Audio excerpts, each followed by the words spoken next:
আজরাইল এত বড় দেখুর অধিকারী নবী আমার বলেন, ওরে তামাম পৃথিবীর মধ্যে যত পানি আছে সব পানি যদি আজরাইলের মাথায় ঢালা হয়, এক ফোঁটা পানিও জমিনে পড়বে না, এক ফোঁটা পানিও জমিনে পড়বে না।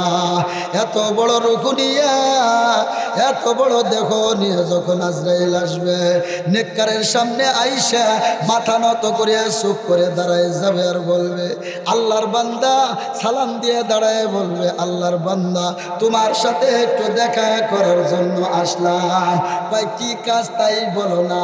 আজরাইল ভয়ে ভয়ে বলবে, ভাই আইসি তোমার রুহুকে নেওয়ার জন্য, তোমার ভিতরে যে রুহু আছে এই রুহুটা নেওয়ার জন্য আসছি। কয় কি আমার ভিতরে যখন রুহু দেওয়া হয়েছিল ওই সময় তোরে পাওয়া যায় নাই, এখন আসতো তুমি আমার রুহু নেওয়ার জন্য।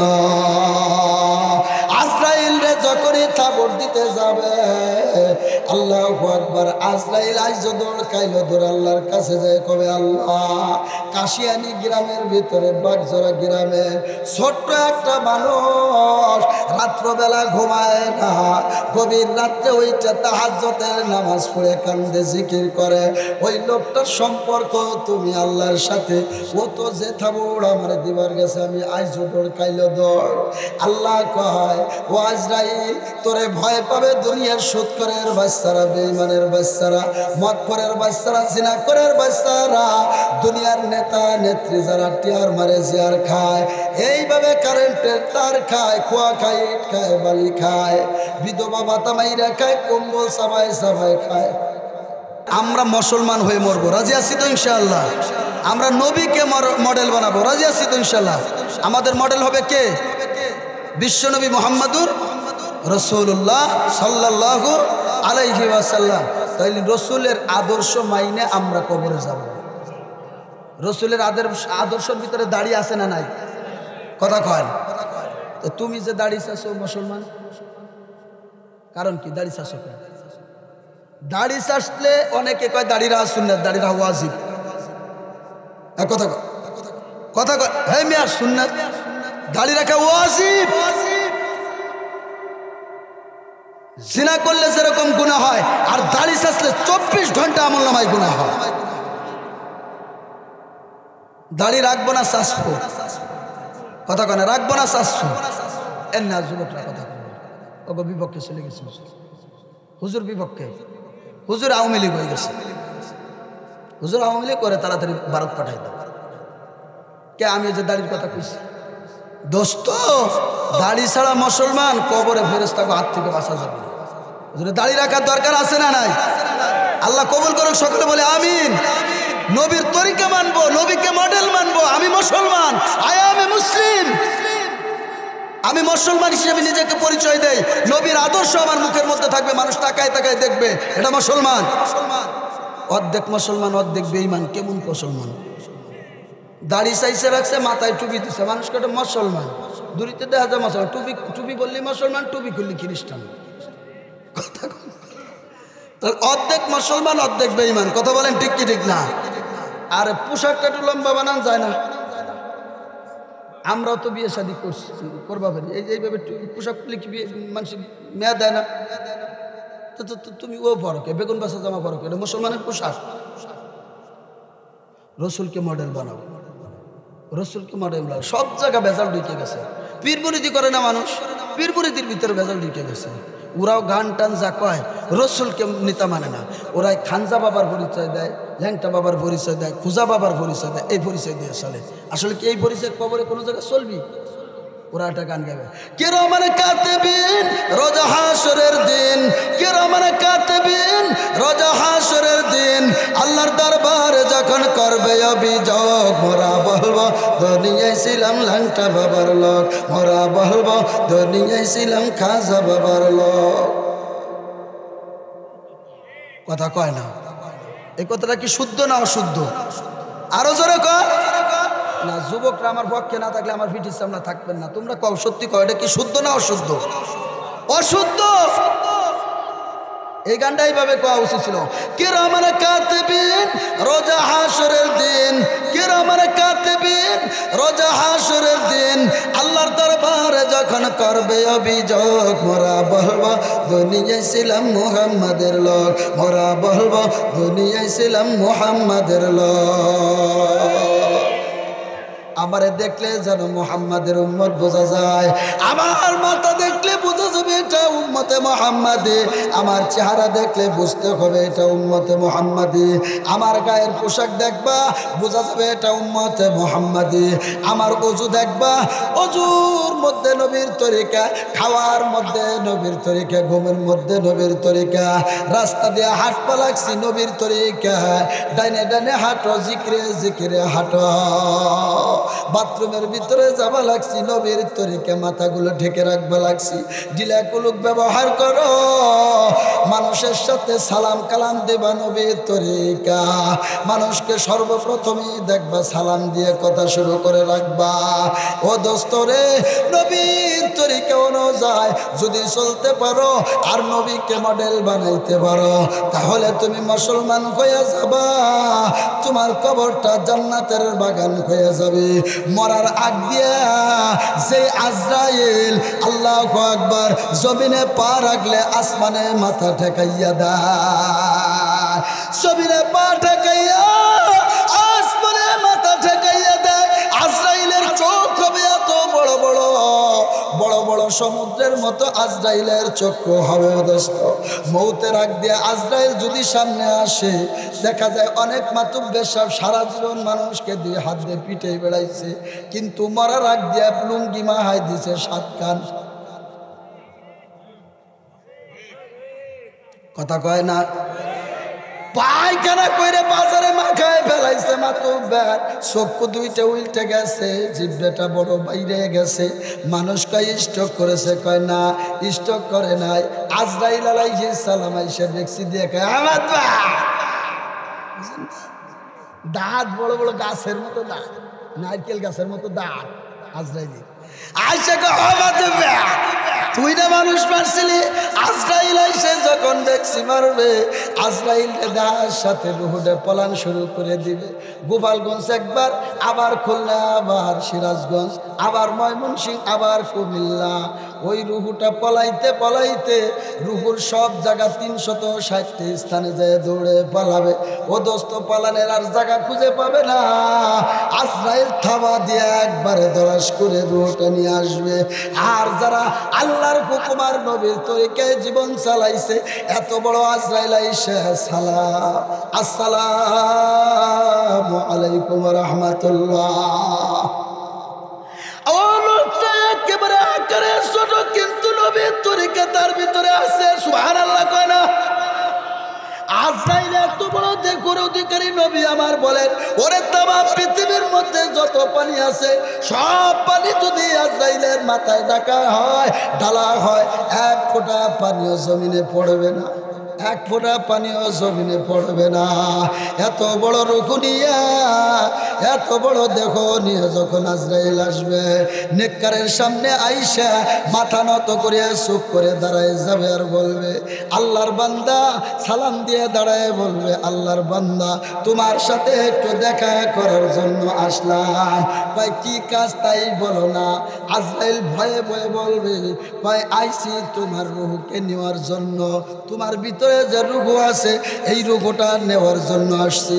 কয় কি আমার ভিতরে যখন রুহু দেওয়া হয়েছিল ওই সময় তোরে পাওয়া যায় নাই, এখন আসতো তুমি আমার রুহু নেওয়ার জন্য। আজরাইল রে যখনই থাবর দিতে যাবে, আল্লাহু আকবার, আজরাইল আইজ দৌড় কাইলো দৌড় আল্লাহর কাছে যায় কবে আল্লাহ। কাশিয়ানি গ্রামের ভিতরে বাগজরা গ্রামে ছোট্ট একটা মানুষ রাত্রবেলা ঘুমায় না, গভীর রাত্রে ওইটা তাহাজ্জুদের নামাজ পড়ে কান্দে জিকির করে। ওই লোকটার সম্পর্ক তুমি আল্লাহর সাথে, ও তো যে থাবড় আমার দিবার গেছে, আমি আইজ দৌড় কাইলো দৌড়। আল্লাহ কয় ও আজরাইল তোরে ভয় পাবে দুনিয়ার সুদখোরের বাচ্চারা, বেঈমানের বাচ্চারা, মদখোরের বাচ্চারা, জিনাখোরের বাচ্চারা, দুনিয়ার নেতা নেত্রী যারা টিয়ার মারে জিয়ার খায়, এইভাবে কারেন্টের তার খায়, খোয়া খাই খায়, বালি খায়, বিধবা ভাতা মাইরা খায়, কম্বল সাবাই সাবাই খায়। কম্বল সাবাই খায় না, কম্বল পর্যন্ত সবাই সবাই খায়। এইগুলো এরা হলো তোরে ভয় পাবে। আমার কোন নেককার বান্দা আজরাইল তোরে ভয় পাবে না। ওরা একমাত্র আমি আল্লাহকে ভয় পায়।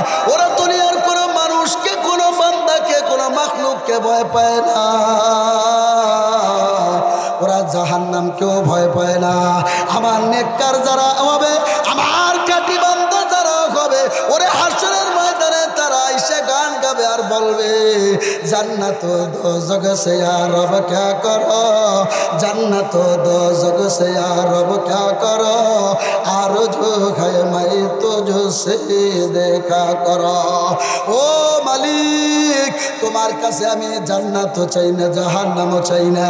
এতদিন পর্যন্ত তুই আল্লাহর না দেখে তোর কুদরতি সিজদা করেছিলাম, আল্লাহ তোরে না দেখে তোর ইবাদত করেছিলাম।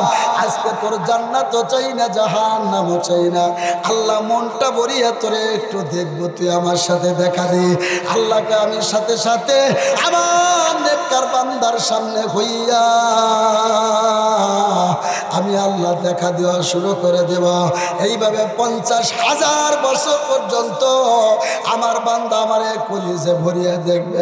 আমি মাওলা যখন তার সামনে থেকে সরে যাব, সাথে সাথে বান্দা কবে, আল্লাহ তুমি এত নিষ্ঠুর হয়ে গেলা, এক মুহূর্ত মিনিটখানি সময় ধরে আমাদের সামনে এলে আবার সরে গেলা।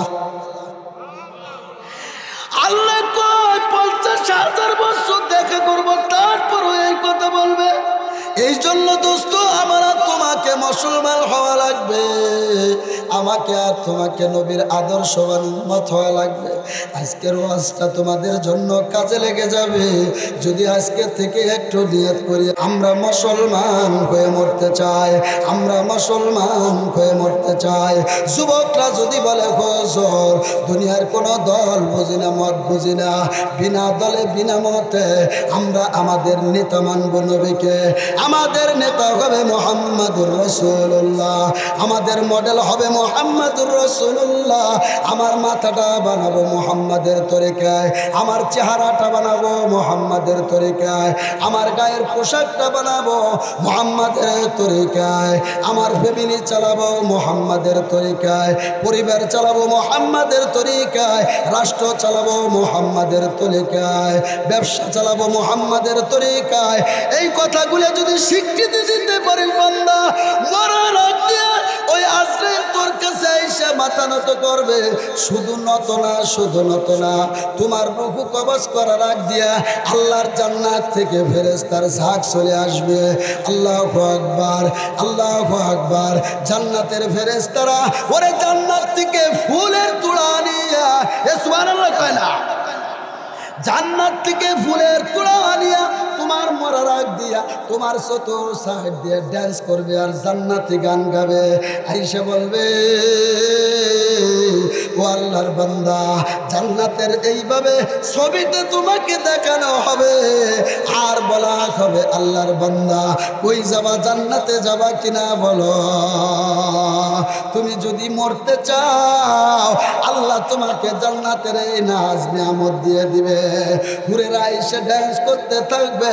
আমার ভাইয়েরা, যেই হুরের চেহারা সামান্য একটু যদি বের করতো আঙ্গল, তামাম দুনিয়ার চন্দ্র সূর্যের আলোগুলো সব ফাটিয়ে যাইত তার চেহারার গোতায়। এক ফুটা দুধু বেলাইলে তামাম দুনিয়ার পানিগুলো মধুতে পরিণত হয়ে যাইত।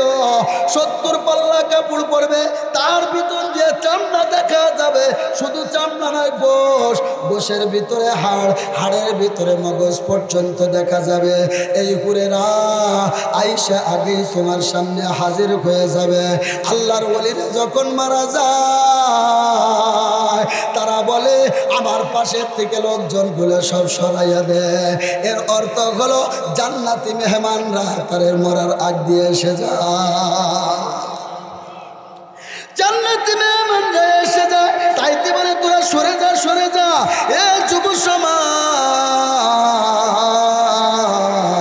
আল্লাহর কাছে দোয়া করে যায় আল্লাহ যেন তোমাদেরকে জান্নাতের মেহমান বানায় দেয়, আল্লাহ যেন তোমাদেরকে নবীর তরিকা অনুযায়ী চলার তৌফিক দিয়ে দেয়। আজকের থেকে নিয়ত করে রাখো, আজকের থেকে নিয়ত করে রাখো এই গ্রামের মধ্যে আমার নবীর তরিকা অনুযায়ী এই সমাজটা আমরা চালাবো। এই গ্রামে কোনো ঘুষ চলবে না, এই গ্রামে কোনো মদ চলবে না, এই গ্রামে কোনো জুয়া চলবে না, নারীদেরকে বেপর্দায় অবস্থায় রাস্তায় নামতে দেওয়া যাবে না, মহিলাদেরকে মহাব্বতের সাথে বলে দিবা ও বোন তুই তো আমার বোন, তুমি যদি ইচ্ছা করো তোমার বোনকে এইভাবে ঘর থেকে দায়ুসের মতো বের করবা না, তাই সম্ভব। তুমি যদি তোমার মেয়ের শাসন করো তাই সম্ভব। তুমি মসজিদে বসে বসে সুবহানাল্লাহ সুবহানাল্লাহ একটা জিকির করো, লা ইলাহা ইল্লাল্লাহ এইভাবে জিকির করো। আর তোমার মেয়েটা বেপর্দা অবস্থায় যখন রাস্তায় বের হয়ে যায়, যতগুলো মানুষ তার চেহারা দেখিয়া গুনাহগুলো কামায় হয়, সব গুনার মূল পার্সেন্টটা আজি সাহেব তুমি মসজিদে বসে থাকো, তোমার আমলনামায় আগে জমা হয়। ঠিক কি না? এই জন্য দোস্তরে আমার মুনাজাত করে দিতাম, মুনাজাতের আগ দিয়ে তোমাদের শুধুমাত্র একটা মোহাব্বতের কথা না বলে পারতেছি না, তাই বলতেছিলাম আমার ভাই আজকের দিন চলে গেলে একটা বছরে ওয়াজ আর হবে না, আগামী বছর হবে কিনা তাও বলা যায় না, ওয়াজ তাও তো বন্ধ হয়ে যাবার চায়, আবার সামনে হয় না না হয় আল্লাহ ভালো জানে। তবে তোমাদের হাতও ধরি পায়েও ধরে ও যুবক আজকে থেকে তওবা করিয়া নাও, একজন মুসলমান হয়ে যাও। তোমার মতো বহু যুবক দুনিয়া ছেড়ে চলে যাইতেছে, তোমার মতো অল্প বয়সের মানুষ অনেক চলে গেছে। এখন দাম্ভিকতার সাথে হাঁটো আর মনে করো আমার মনে হয় মরা লাগবে না, তোমারও যে কোনো সময় আজরাইল চলে আসতে পারে। আসার সিরিয়াল আছে, যাওয়ার কোনো সিরিয়াল নাই। আসে আগে বাপ, তারে আছে সন্তান, কথা বলেন ঠিক কিনা? কিন্তু দোস্ত হাজারো সন্তান চলিয়া যায়, বাপ দুনিয়া থেকে যায়। সন্তান চলে যায়, বাপ দুনিয়ায় থেকে যায়। নবী আমার বলেন আল কবরু রাউযাতুম মিন রিয়াজিল জান্নাহ, কবরটা কারোর জন্য জান্নাতের বাগান হয়ে যায়। মাত্র 5টা মিনিট একটু কথা কই কব।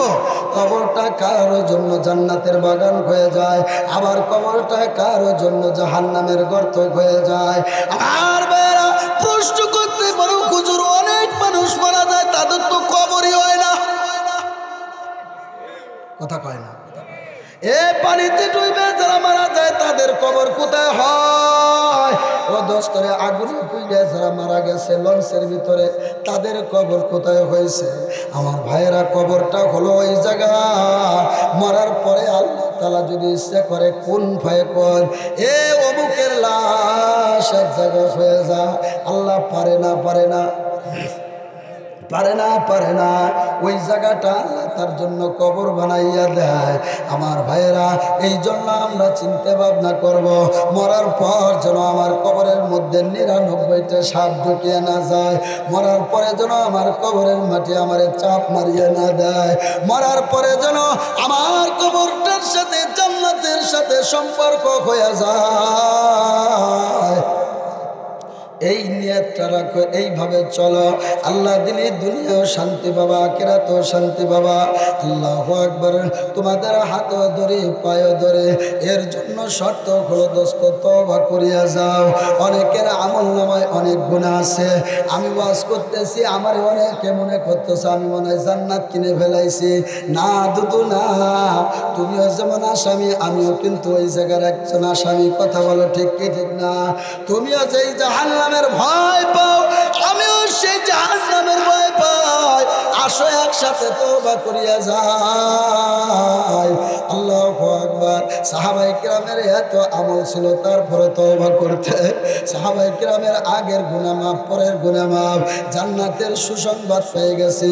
এরপরেও মাঝে মাঝে ঘাস ধরিয়া খড় ধরিয়া মাঝে মাঝে পাতা ধরিয়া এইভাবে পাথর ধরিয়া কান্ত আর বলতো আল্লাহ আমি যদি মানুষ না হয়ে একটা পাথর হইতাম, হাসরের ময়দানে আমার হিসাব দেওয়ার জন্য যাওয়া লাগতো না। আমার ভাইয়েরা, হিসাবের সময় তো কড়া অবস্থা হয়ে যাবে। মানুষ যখন এইভাবে মরিয়া যায়, কবরের মধ্যে রাইকে আসে, কবরে রাখার সাথে সাথে আপনারা জানেন মুনকার নাকির দুইজন এইভাবে ফেরেশতা আসে। এই ফেরেশতা আসার আগে আর একজন ফেরেশতা আসে, যার নাম হলো নুমান ফেরেশতা। ওই নুমান ফেরেশতা আসিয়া, ও দোস্ত, ও যুবক, ও ভাইরা, ভালো করিয়া বুঝিয়ে নে। নুমান ফেরেশতা আইসা সাথে সাথে কবর থেকে পিঠে উঠে বের বলবে, আল্লাহর বান্দা ওঠ, ওইটা জীবনে যা কিছু করছো সব লেখো। তুমি আর আমি বলবো, আমি যে লিখবো, আমার কাছে তো কোনো খাতা নাই। সাথে সাথে ফেরেশতা এক টুকরা কাফনের কাপড় বের করে দিয়ে বলবে, এটাকে তুই খাতা বানাবা। এরপরে বলবে কলম না। ফেরেশতারা বলবে, এইভাবে হাতের শাহাদত আঙ্গুলটাকে কলম বানায় ভালাও। কয় কালি পাবো কোথায়? কয় মুখের থুতুকে তোমার কালি বানাও। এইভাবে লেখা শুরু করে দিবে। আমার ভাই দুইটা কাগজ দিয়ে দিবে। একটা কাগজের মধ্যে লিখবে, দুনিয়ার মধ্যে যত নেক আমল করেছো। যুবক ভাইয়েরা, বৃদ্ধ বাবারা, ও পর্দার আড়ালের মা বোনেরা, একটা একটা কাগজের উপর সব নেকিগুলো লিখবে। নেকি লেখা যখন শেষ হয়ে যাবে, আর একটা কাপড় দিয়ে বলবে, এখন তোমার বদ আমলগুলো লেখো। কতদিন চুরি করেছিলা, ডাকাতি করেছিলা, সুদে টাকা লাগাইছিলা, জিনা করেছিলা, অন্য মেয়ের সাথে অবৈধ জিনা করেছিলা, পাপ করেছিলা, ধোঁকা দিয়েছিলা, আইল ঠেলেছিলা, মসজিদের টাকা মেরে খেয়েছিলা, যাবতীয় সবগুলো নিজ হাতে যখন লেখা লাগবে, আমার ভাইয়েরা, এই আমলনামা দুইটা গলার মধ্যে লটকাইয়া দেওয়া হবে। আল্লাহর কোরআনের ভাষায় বলা হয়, কুল্লু ইনসানি আলজামনাহু তাইরাহু ফি উনুকি। আল্লাহ পাক আমলনামা গলার মধ্যে লটকাইয়া দিবে। আল্লাহু আকবার। হাসরের ময়দানে কিয়ামত দিবসে আল্লাহ রাব্বুল আলামিন বিচারের চেয়ারে বসে যাবেন। আল্লাহ তাআলা বিচারের চেয়ারে বসে আমাদের সবাইকে হাসরের ময়দানে হাজির করিবে। আল্লাহ পাক ডাক দিয়ে বলবে, বান্দা, তোর গলার মধ্যে কি দেখা যায়? কয়, আল্লাহ, এটা আমার আমলনামা। কয়, কি লেখা আছে? পড়ো না। নেকিটা পড়বে, আর বদিরটা যখন আসবে বলবে, আল্লাহ, আমার তো পড়তে লজ্জা লাগে।